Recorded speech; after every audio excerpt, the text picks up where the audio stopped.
1924 సంవత్సరంలో అప్పటి ప్రముఖ సాహితీ మాసపత్రిక భారతి ఆగస్టు నెల సంచికలో ప్రచురితమైన శ్రీ వేటూరి ప్రభాకర శాస్త్రి గారి ఈ చిన్న కథను శబ్దచిత్రంగా మీ ముందుకు తెస్తున్నది పత్రి అశ్వనీ కుమార్. కథ పేరు కరుణకము. ఇప్పుడు ఆ కథ రెండవ భాగం విందాం. రాజాగారు మంచి రసికులు సరసులు. అయినా ఆ బ్రాహ్మణుని వయస్సు వేషము ప్రథమ దర్శనమందే వారికి పరిహాస్యతను కూర్చెను. ఆ పైని ఆయన చెప్పిన మాటలున్నూ అందుకు తగినట్టే ఉండెను. పిదపకాలపు సంగీతమని సంకర సంగీతమని అప్పటి గాయకుల సంగీతమునాయన గర్హించెను. ఫిడేలు, హార్మోనియము మొదలైన జంత్రములను చెడనాడెను. తాను ప్రాచీనమైన శుద్ధ కర్ణాటమును పాడగలననిన్ని తన తోడ్పాటు చేత శ్రీవారు స్థాపించిన గాయక సంఘము, నాటక సంఘము ప్రఖ్యాతికి రాగలవనిన్ని అమాయకముగా చెప్పెను. రాజాగారది విని వెడనవ్వు నవ్విరి. సరే, నేడో రేపో మీరు మా సంగీతశాలకు పోయి అక్కడ గాయకులు, నటులు ఉంటారు. వారిని కలుసుకుని మాట్లాడండి. తర్వాత మీ విషయము ఆలోచించి చెప్పుతాము అని చెప్పిరి. వృద్ధ బ్రాహ్మణుడు వచ్చినాడు కదా అని 3 రూపాయలు తెచ్చి ఇయ్యబోయిరి. దారిద్ర్యపు బరువు తలమీద ఉన్నప్పటికీ ఒక్క పూట పస్తయినా పండుకొన్నాడు గాని ఆయన ఇంతవరకు బిగలాపడి ఎవ్వరినీ యాచించి ఎరుగడు. అయితే పెద్ద సభ కావలెను, పెద్ద సమ్మానము జరగవలెను అనియే ఆయన తలపోత. కాని చిలిపి యాచనలకాయన చెయ్యి ఒగ్గేవాడు కాదు. అవసరము మాత్రము అర్ధనాయిచ్చిన అదే 10,000ని పుచ్చుకోదగినదిగానే ఉన్నది. ఆ పూట భుక్తికి ఉన్నదో లేదో.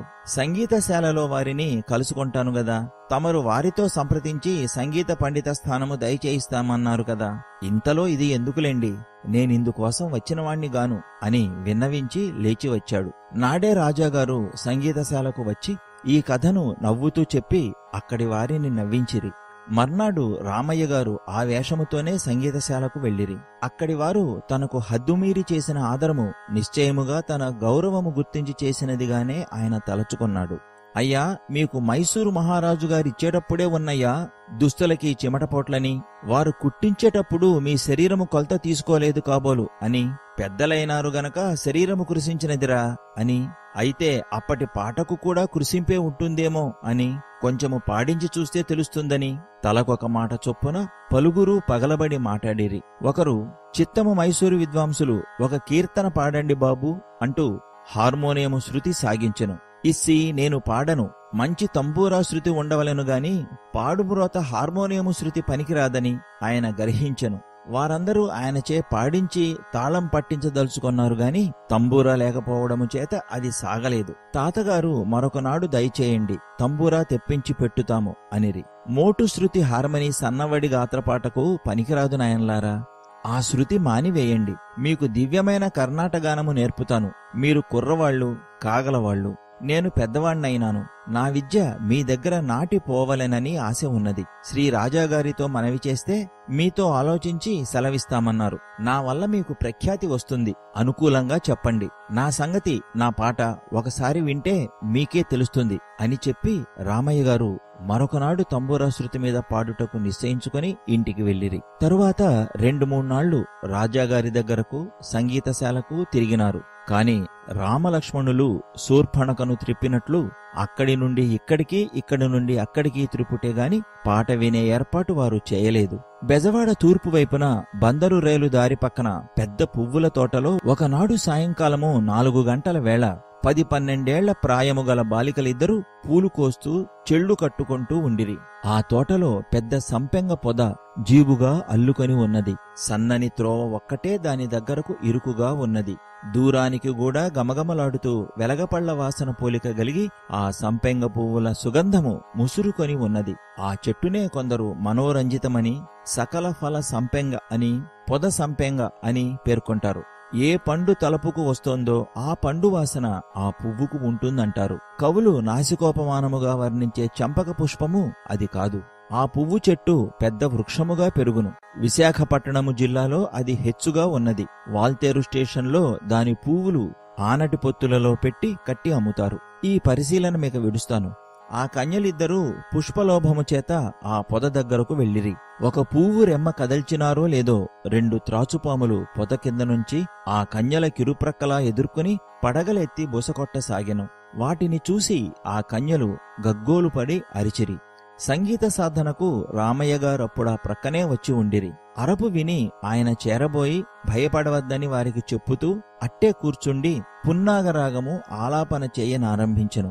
బుసకొట్టుతూ ఆ కన్యల మీదికి దుముకుతూ ఉన్న త్రాచులు రెండు పడిగలార్చి హాయిగా ఆడుతూ రామయ్య గారిని చేరబోయెను. అపాయము తప్పి ఆ కన్యలిద్దరూ అటు నుండి తొలగిపోయి దూరాన రామయ్య గారి నేర్పు తిలకిస్తూ ఉండిరి. ఆనందపరవశులై రామయ్య గారు అరగంటసేపు నాగరాజుల ఎదుట రాగాలాపన చేసిరి. ఆ కన్యలున్నూ సంగీతం నేర్చుకుంటున్న వారే గనక ఆయన గానమాధుర్యమును ఆప్యాయముగా ఆస్వాదించిరి. రామయ్య గారు నాడు మైసూరు మహారాజు గారి దగ్గర పాడి ఎంత ఆనందించిరో నేడు నాగరాజుల దగ్గర పాడి అంత ఆనందించిరి. అటు తర్వాత షడ్జశ్రుతి మీద ఏదో ఆలాపన చేయనారంభించగా సర్పములు సరసర దూరముగా పారిపోయెను. ఆ కన్యలు చేరవచ్చి, తాతగారు, మీరు మహానుభావులు, మీ పాట అద్భుతమైనది, కాటువేయనున్న పాములను పాటచేత మెప్పించి మా ఆపద తప్పించినారు అని మెచ్చుకుని తామంతకు ముందు కట్టిన పెద్ద పువ్వుల చెండును ఆయనకు బహుమానముగా ఇచ్చి నమస్కరించి ఇంటికి కొనిపోవుటకు మరికొన్ని పువ్వులను కోసుకోబోయిరి. నేడు నాకు శుభదినము, జమీందారు గారు నాకీవేళ ఉద్యోగము ఏర్పాటు చేస్తారు, ఇప్పటి కథ దానికి సూచకమే అని ఆనందించి తాము బహుమానముగా వడసిన పువ్వుల చెండును జమీందారు గారికి కానుకగా అర్పించుటకాయన వడివడిగా బయలుదేరెను. వారు వెళ్లేసరికి జమీందారు గారు ఎవ్వరితోనో మాట్లాడుతూ ఉండిరి. రామయ్య గారిచ్చిన పువ్వుల చెండును పుచ్చుకుని, సరే సంగీతశాలకు పొండి, మీ విషయము నేడు ఫైసలవుతుంది, అక్కడి సభికులు తెలుపుతారు అనిరి. మరి మాట్లాడుటకు ఎడమియ్యలేదు.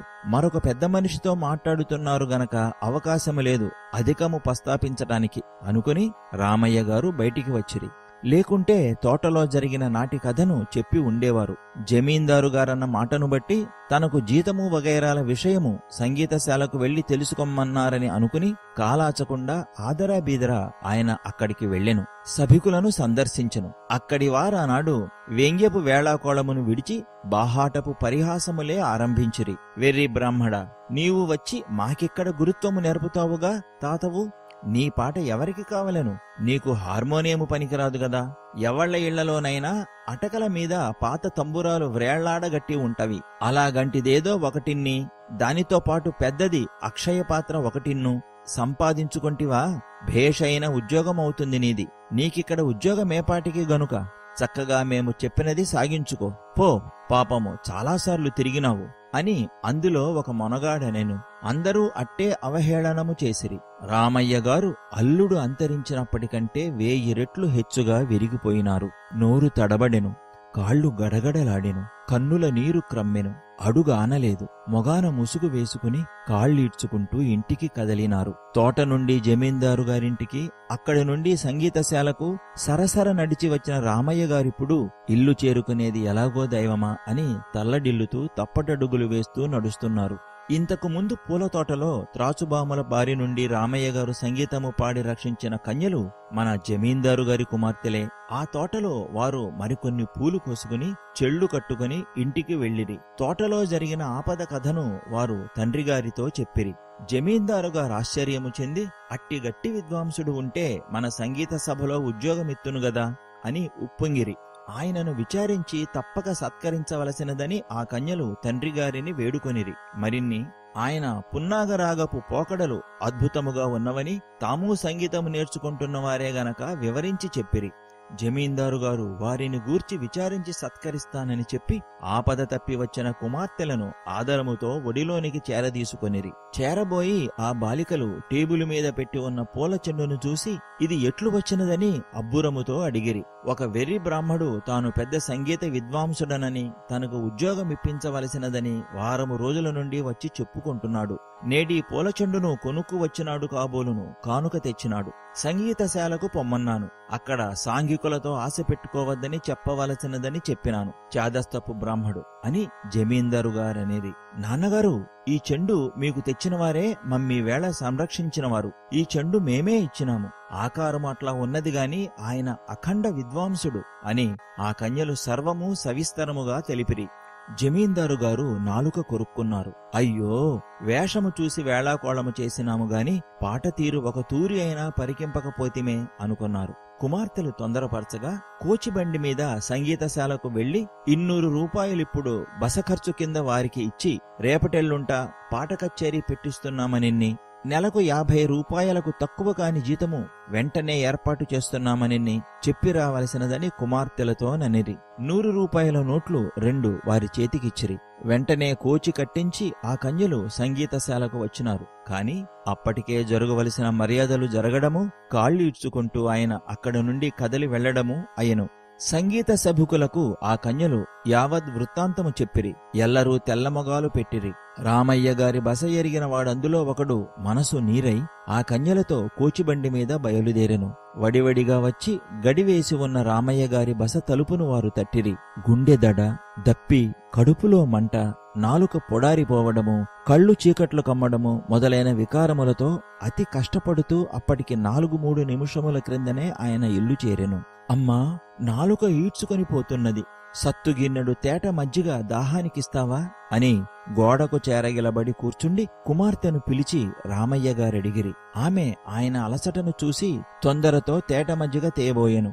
పాపము, పండు ముత్తైదువ ఆయన భార్య చింపి విసనకర్ర చేతపుచ్చుకుని చెమటలు కక్కుతూ ఉన్న ఆయన శరీరమును సేద తీరేటందుకు విసరుతూ ఉండెను. తొందరపాటుతో తలుపు తట్టుతూ రామయ్య గారు, రామయ్య గారు అని పిలుస్తూ ఉన్న బయటివారి పిలుపును విని ఆయన భార్య ఎవరు వారని అడిగెను. సంగీత సభ నుండి జమీందారు గారు పంపితే వచ్చినామండి అని బయటివారు చెప్పిన బదులు విని ఇస్సీ అని రామయ్య గారు విసుగుకొనిరి.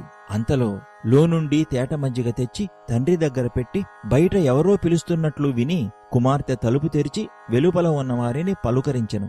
ఆ కన్యలతో వచ్చిన సంగీత సభ్యుడు, అమ్మా, వీరు జమీందారు వారి కుమార్తెలు. జమీందారు గారు రామయ్య గారికి ఇప్పటి ఖర్చు కింద 200 రూపాయలిచ్చి రమ్మన్నారు. వెంటనే ఉద్యోగము ఏర్పరుస్తామన్నారు. ఇది విన్నవించి పోవచ్చినాము అని చెప్పెను. పాపమామె తన తండ్రికి కష్టకాలములో భగవంతుడు కన్ను తెరిచినాడని సంతోషించి లోపలికి రండని వారిని పిలిచి తలుపు బార్లగా తెరిచెను. అప్పుడు రామయ్య గారు మజ్జిగ త్రాగుటకు సత్తుగిన్నె ఎత్తి పట్టుకుని ఉన్నారు. ఇంకా త్రాగలేదు. అంతలో ఆ కన్యలు చేరబోయి నమస్కరించి, అయ్యా, పూల తోటలో మీరు రక్షించినది మమ్మే.